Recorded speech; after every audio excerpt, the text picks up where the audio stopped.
Guys आप सभी दोस्तों का बहुत बहुत स्वागत करते हैं आज के क्लास में दोस्तों। ठीक है, ज्योग्राफी वाले टीचर के बाद दोस्तों इकोनॉमिक्स वाले टीचर अब आ चुके हैं और आज से हमारा इकोनॉमिक्स का क्लास शुरू हो चुका है फिर से दोस्तों। जैसे कि मैंने आप सभी दोस्तों को बताया था कि इकोनॉमिक्स वाले टीचर का पिताजी का तबीयत खराब है, जिसके चलते वो चले गए थे, बीच में ही क्लास स्टॉप करके उसके बाद ज्योग्राफी का क्लास चल रहा था।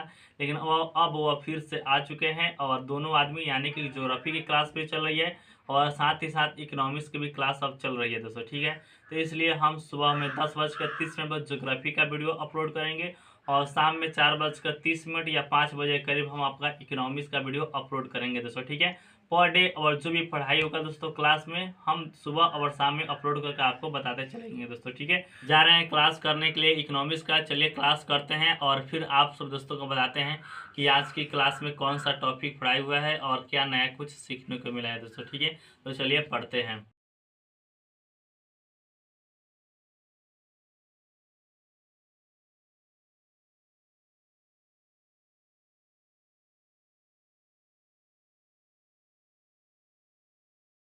जैसा कि मैंने आप सभी दोस्तों को बताया था कि हम क्लास कर रहे थे 71 बीपीएससी का इकोनॉमिक्स का, आज के क्लास से स्टार्ट हुआ है दोस्तों। ठीक है, तो हमारा क्लास सब इकोनॉमिक्स का समाप्त हो चुका है। अब बात करना है और आप सब दोस्तों को बताना है कि आज की क्लास से क्या कुछ नया सीखने को मिला है दोस्तों। ठीक है, तो आज की क्लास की शुरुआत होती है दोस्तों, चैप्टर का नया चैप्टर स्टार्ट हुआ जिसका नाम था गरीबी यानी कि पोवर्टी यानी कि निर्धनता दोस्तों। ठीक है, तो आइए जानते हैं निर्धनता कहते किसे है दोस्तों। ठीक है, निर्धनता या गरीब उस व्यक्ति को कहते हैं जिस व्यक्ति के पास रहने के लिए घर ना हो। जैसा कि आप सब तो जानते हैं कि रोटी कपड़ा मकान, इस तीन को तो आप सब तो जानते हैं। उसके साथ अगर हम स्वास्थ्य को जोड़ दिया जाए और उचित शिक्षा को जोड़ दिया जाए तब हम, और उसको नहीं मिल पा रहा ये सारे सुविधा, तब हम उस व्यक्ति को हम गरीब कहेंगे दोस्तों। ठीक है, ये था गरीब का परिभाषा। अब बात कर लेते हैं गरीबी के रिलेटेड। एक अमर्त्य सेन वैज्ञानिक थे, इन्होंने कुछ कहा था। इन्होंने कहा था, क्या कहा था? इन्होंने कहा था कि जो लोग गरीब होते हैं उनके पास जो संसाधन होता है उसको अच्छी तरीक़ा से उपयोग नहीं कर पाते हैं दोस्तों। ठीक है, तो ये अमर्त्य सेन का वाक्य था। ठीक है, उसके बाद दोस्तों पढ़ाया हुआ है गरीबी का प्रकार, टाइप्स ऑफ पॉवर्टी दोस्तों। ठीक है, तो यह 3 प्रकार का होता है। एक होता है दोस्तों मानव गरीबी, दूसरा होता है दोस्तों सापेक्ष गरीबी, तीसरा होता है निरपेक्ष गरीबी दोस्तों। ठीक है, अब बात कर लेते हैं मानव गरीबी यानी कि ह्यूमन पॉवर्टी क्या होता है दोस्तों। ठीक है, तो ह्यूमन पॉवर्टी ज़्यादा कुछ इसमें बारे में बात नहीं किया गया है। इसमें बताया गया है ह्यूमन पॉवर्टी क्या होता है। ह्यूमन गरीबी उसे कहते हैं जब व्यक्ति के पास रहने के लिए जो आम सुविधा होती है दोस्तों। ठीक है, जिसमें रहने के लिए घर, खाने के लिए भोजन, ठीक है, शिक्षा, इस सारी सुविधा अगर उसको नहीं मिल पा रहा है तो उस वाले व्यक्ति को हम लोग कहेंगे कि ये मानव गरीबी के अंतर्गत ये शामिल होता है दोस्तों। ठीक है, बात कर लेते हैं मानव गरीबी के अंतर्गत कौन कौन से कारक शामिल होते हैं। तो सबसे पहला कारक शामिल होता है कि जो लोग निरक्षर होते हैं वो आप अधिकांश देखिएगा कि वह गरीब होंगे दोस्तों। ठीक है, दूसरा कारण यह होता है दोस्तों रोजगार के अवसर की अपनी तलाश नहीं कर पाते हैं दोस्तों। ठीक है, तो ये मानव गरीबी के कारक थे दोस्तों। ठीक है, और लिंग और जाति, ध्यान ध्यान दीजिएगा, लिंग और जाति में भेदभाव भी करते हैं और काम नहीं कर पाते हैं दोस्तों। ठीक है, और ह्यूमन गरीबी पे एक और गरीबी इसी में आता है दोस्तों, कारक में ही एक और प्रकार है जिसका नाम है दोस्तों, जैसे हम लोग शादी ब्याह में दहेज देते हैं जिसके चलते गरीब हो जाते हैं, या मान लीजिए कोई मृत्यु हुआ, डेट किया, एक्सपायर किया, उसके बाद जो हम लोग काम करते हैं वहाँ उसमें जो पैसा खर्च किए कर्ज लेकर, उसके चलते भी हम लोग गरीब हो सकते हैं। ये सभी किसके कारक है? तो मानव गरीबी के कारक है दोस्तों। ठीक है, ह्यूमन पॉवर्टी के ये कुछ कारक थे। उसके बाद दोस्तों पढ़ा हुआ है सापेक्ष गरीबी यानी कि रिलेटिव पॉवर्टी दोस्तों। ये क्या होता है? तो यह दोस्तों 2 प्रकार का होता है, यह तुलना करके निकाला जाता है दोस्तों। ठीक है, 2 व्यक्ति है तो एक व्यक्ति कैसे गरीब है और कैसे अमीर है, इस दोनों में अगर बात की जाए तो इसके हिसाब से अगर निकाला जाए कि कौन गरीब है कौन अमीर, तो उसको हम लोग कहेंगे सापेक्ष गरीबी दोस्तों। ठीक है, सापेक्ष गरीबी 2 प्रकार का होता है। इसमें 2 बिंदुओं पर बात किया गया है। पहला है दोस्तों लॉरेंज कर्व और दूसरा होता है गिनी कर्व दोस्तों, गिनी कॉफिशिएंट, गिनी गुणांक। तो आइए बारी बारी से आपको हम बताते हैं लॉरेंज वक्र क्या है और गिनी कॉफिशिएंट क्या है दोस्तों। ठीक है, तो लॉरेंज वक्र की शुरुआत होती है 1905 में, जिसके दिया गया है मैक्स ओ लॉरेंज के द्वारा दिया गया है दोस्तों। ठीक है, और यह दोस्तों अर्थव्यवस्था के बीच आय के आय के वितरण के स्तर को बताता है दोस्तों। ठीक है, तो इसके लिए एक ग्राफ सर ने बताया था कि मान लिया कि एक्स अक्ष पर हम जनसंख्या का प्रतिशत रख ले और वाई अक्ष पर आय का स्तर को रख ले और बीच में एक लाइन ड्रॉ किया जाए, जिस लाइन को हम लोग कहेंगे समान वितरण की रेखा, जिससे हम लोगों को मालूम चलता है कि सभी लोग एक समान है दोस्तों। ठीक है, और उसके नीचे से अगर एक कर्व को गुजारा जाए तो उसे हम लोग कहेंगे लॉरेंज कर्व दोस्तों। ठीक है, लॉरेंज कर्व यहाँ पे आपके सामने हम उसका फोटो लगा दे रहे हैं, आप यहाँ पे देख लीजिएगा। इसमें हमने दिखाया कि 50% लोगों के पास 50% लोगों के पास देश की 50% आय है दोस्तों। आपको और डिफाइन तरीका से बताते हैं दोस्तों। तो हमने एक लाइन को खींच दिया जिसे हम लोग कहते हैं समान वितरण की रेखा दोस्तों। समान वितरण की रेखा क्या बताती है?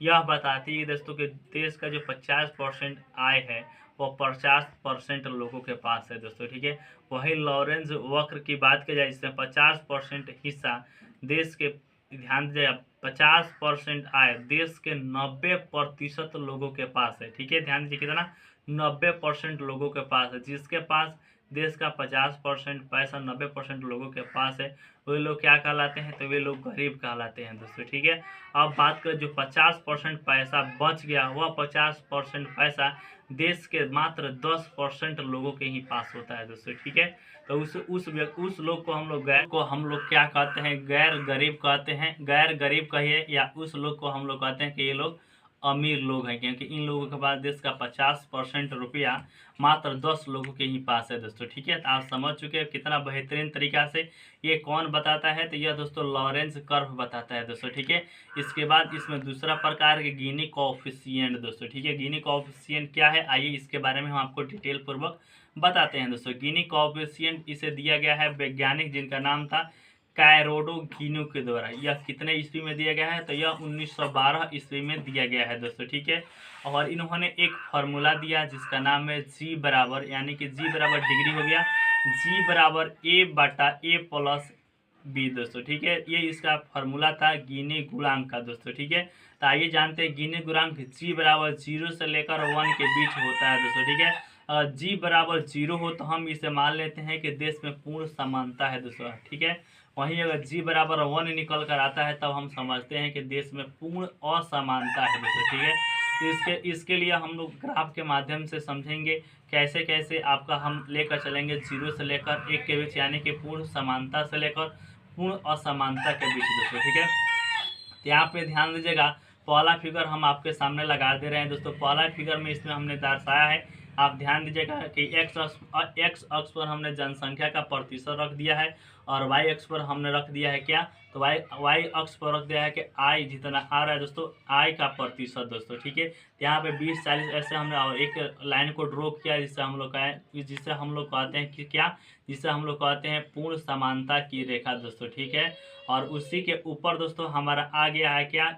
लॉरेंज कर्व दोस्तों। ठीक है, तो यह क्या दिखाता है? तो यह दिखाता है कि देश जी बराबर, यहाँ पर ध्यान दीजिएगा, जी बराबर जो ए प्लस बी है, तो यहाँ पे 0 बटा 0 प्लस 0, तो यहाँ पे 0 हो जाता है, जिसलिए हम इसलिए समझते हैं कि हमारा जो देश है इसमें गरीबी समानता है 0 है दोस्तों। ठीक है, समानता 0 है दोस्तों। ठीक है, अब बात कर लेते हैं दूसरा फिगर में दोस्तों। ठीक है, दूसरा फिगर वैसे ही सेम ड्रॉ होगा जो आपके सामने हम स्क्रीन पर दिखा रहे हैं दोस्तों।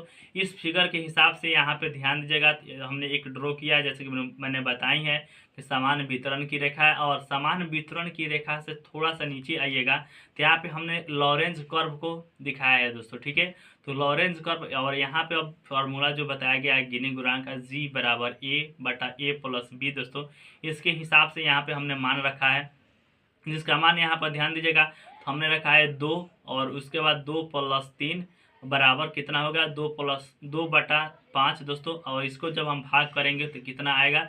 0.4 आ जाएगा दोस्तों। ठीक है, तो इसे हम लोग कहेंगे कि हमारा जो जीवन था, जो जीवन निकला है दोस्तों, जीवन निकला है G2 से बड़ा है दोस्तों। ठीक है, इसलिए हम कहेंगे कि अधिक करीबी नहीं, लेकिन थोड़ा सा असमानता है आय में दोस्तों। ठीक है, अब आपके सामने हम तीसरा नंबर का फिगर लगाते हैं दोस्तों। यहाँ पे ध्यान दीजिएगा, सेम वही फिगर है, लेकिन जो हमारा लॉरेंज कर्व है और थोड़ा नीचे आ गया है दोस्तों। ठीक है, और थोड़ा नीचे आने के बाद यहाँ पर देखिए G3 हमने निकाला है फिगर के हिसाब से।